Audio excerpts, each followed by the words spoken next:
आजकल के ट्रेंड में काफ़ी सारे लोग अपना हेल्थ चेकअप रूटीनली करा रहे हैं। एम्प्लॉयर भी अपने एम्प्लॉय का एनुअल हेल्थ चेकअप रेगुलरली करता रहता है। तो उसमें बहुत सारे टेस्ट होते हैं। उसमें से एक टेस्ट है जो लिवर फंक्शन टेस्ट।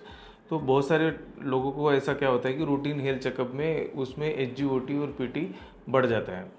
तो एचजीओटी पीटी होता क्या है, उसके बढ़ने के कारण क्या होता है? कुछ कुछ लोगों को लगता है कि ये थोड़ा सा लैब एरर तो नहीं है, उसके कारण ये थोड़ा सा बढ़ा हुआ है, या तो फिर ये उसके कारण कुछ अपने को प्रॉब्लम होता है क्या? क्योंकि बहुत सारे पेशेंट को कुछ तकलीफ होती ही नहीं और वो इंसिडेंटली वो रिपोर्ट में उनको फाइंडिंग आ जाता है। तो मैं doctor Nikhil Jilawar, practising as a surgical gastroenterologist in Shri gastro clinic at PCMC area, Pune. तो आज हम डिस्कस करेंगे लीवर फंक्शन टेस्ट के बारे में। तो सबसे पहले लीवर इतना इम्पोर्टेंट क्यों है अपने बॉडी के लिए? तो लीवर का फंक्शन क्या है?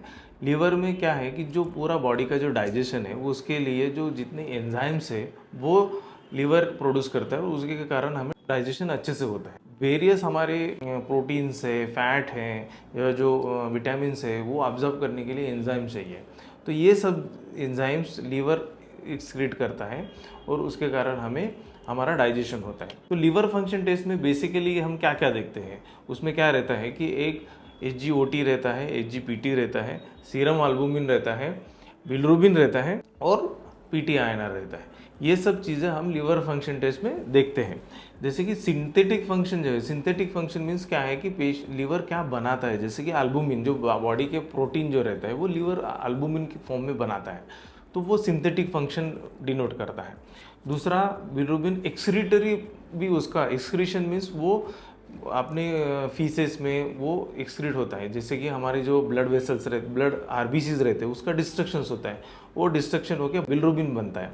तो उसमें बिलिरुबिन का जो लेवल्स है वो लीवर फंक्शन टेस्ट में हम देखते हैं। और तीसरा चीज़ रहता है कि लीवर को कुछ सूजन है या उसका फंक्शन प्रॉपरली हो रहा है नहीं हो रहा है, उसको हम एचजीओटी और पीटी में देखते हैं। अगर लीवर के सेल्स को कुछ डैमेज हो रहा है, उसको कुछ सूजन आ रहा है, तो जैसे कि ये ओटी और पीटी जो ये एंजाइम्स है वो लीवर के सेल्स के अंदर रहता है, बट कुछ कारण की वजह से, कुछ इन्फेक्शन है या फिर वेरियस रीजंस के वजह से अगर वो सेल डैमेज हो रहा है तो वो उसका जो मेम्ब्रेन है वो डैमेज होता है और वो रिलीज होकर ब्लड में आने लगता है। तो एचजीओटी और पीटी के दूसरे नाम है एएसटी और एएलटी।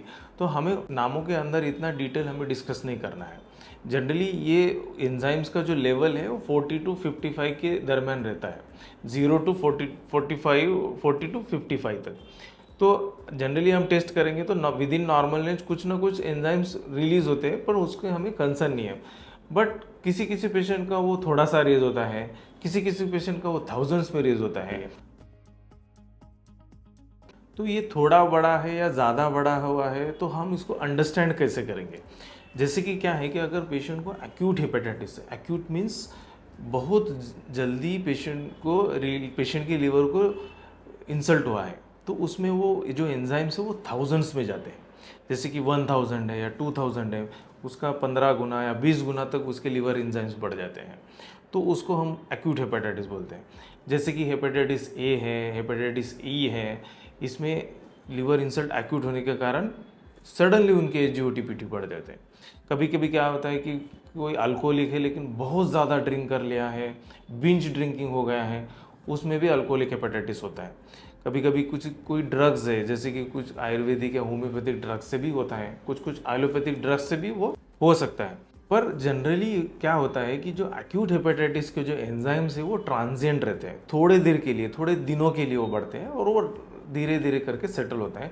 अगर देखा जाए तो अगर ये 90% ऑफ द टाइम ये जो एंजाइम्स है ट्रीटमेंट से ठीक हो सकते हैं, लेकिन आपको घर में ट्रीटमेंट नहीं करना है, किसी न किसी स्पेशलिस्ट गैस्ट्रोएंटरोलॉजिस्ट को जाके ट्रीटमेंट लेना चाहिए। तो किसी किसी पेशेंट में ओजीपीटी क्या होता है, एचजीओटी और पीटी थोड़ा सा रेज होता है। जैसे कि आपका नॉर्मल लेवल समझा 55 है तो किसी में 60 होगा या 90 होगा या फिर 100 होगा, ज़्यादा नहीं बढ़ता है, वो थाउजेंड्स में नहीं रहता है। तो ये कंडीशन जो है डॉक्टर को देखना चाहिए कि वो ट्रांजिएंट है या कंटिन्यूअस है। अगर ट्रांजिएंट है तो कोई बात नहीं, थोड़े बार ट्रीटमेंट से वो ठीक हो जाता है। लेकिन क्रोनिक है, मीन्स क्रोनिक हेपेटाइटिस में उसमें क्या होता है कि उनके जो लेवल्स है वो परसिस्टेंटली लेवल हायर रहते थे, थोड़ा थोड़ा ज़्यादा रहते हैं।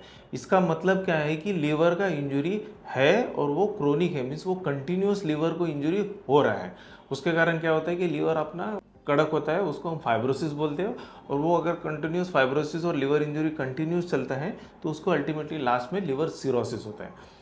तो ऐसा नहीं है कि थोड़ा सा बड़ा हुआ है और पेशेंट को कुछ तकलीफ नहीं है तो कोई प्रॉब्लम नहीं है। Basically it is a serious problem और उसको आपको एड्रेस करना चाहिए, उसको डायग्नोस करना चाहिए और उसका क्या क्या रीजंस है वो देखना चाहिए। जैसे कि क्रोनिक हेपेटाइटिस किस में हो सकता है, जैसे कि हेपेटाइटिस बी है, हेपेटाइटिस सी है, या फिर कोई मरीज़ वो कंटिन्यूसली थोड़ा थोड़ा अल्कोहल रोज़ ले रहा है तो उसके कारण क्रोनिक हेपेटाइटिस हो सकता है। एक वीडियो में हमने फैटी लीवर के बारे में डिस्कस किया था जिसको हम नैश बोलते हैं, उसके कारण भी पेशेंट को क्रोनिक हेपेटाइटिस हो सकता है। आपके रेंज पे आपको समझ में आ जाएगा कि थोड़ा बड़ा हुआ है तो क्रोनिक में बढ़ सकता है और ज़्यादा बड़ा हुआ है तो एक्यूट कंडीशन में वो बढ़ सकता है। तो आपको कोई भी चीज़ में खुद से इलाज नहीं करना है, आपको स्पेशल मेडिकल कोई गैस्ट्रोएंटरोलॉजिस्ट है उसको जाके दिखाना है, कंसल्ट करके उसकी ट्रीटमेंट करानी चाहिए। जैसे कि हमने डिस्कस किया SGOT और SGPT कौन से चीज़ें और कौन से कंडीशन में बढ़ता है, थोड़ा बढ़ता है, ज़्यादा बढ़ता है। पर इंडियन सिनारियो में क्या होता है कि बहुत सारे लोग अपने घर में ट्रीटमेंट कराते हैं या फिर आजू बाजू ट्रीटमेंट कराते हैं, आयुर्वेदिक ट्रीटमेंट लेंगे या फिर होम्योपैथी ट्रीटमेंट लेंगे। पर होता क्या है कि आपका कारण तो आपको मिलता नहीं है, वो अगर आप ट्रांजिएंटली अगर थोड़ी देर के लिए वो कम भी हो गया तो फिर से हो सकता है। तो बेसिकली क्या है कि आपको SGOT और SGPT बढ़ा क्यों है ये कारण ढूंढना इम्पोर्टेंट है, रादर देन उसको कम करना है। तो अगर आपको उसको अच्छी तरह से ट्रीटमेंट करना है तो आपके नज़दीक में कोई भी स्पेशलिस्ट है, गैस्ट्रोएंटरोलॉजिस्ट है, उसको आपको डिस्कस करना चाहिए, उसको दिखाना चाहिए और उसके ऊपर जो भी उसका रीज़न फाइंड आउट करके उसका अच्छे से ट्रीटमेंट कराना चाहिए। मैं उम्मीद करता हूँ कि SGOT और PT के बारे में इस वीडियो में आपको काफ़ी सारी जानकारी मिल गई होगी। इसके बारे में अगर आपको कुछ भी जानना है या फिर पूछना है तो मुझे आप कमेंट सेक्शन में पूछ सकते हैं। मैं ज़्यादा से ज़्यादा लोगों को आंसर करने की कोशिश करूँगा। धन्यवाद।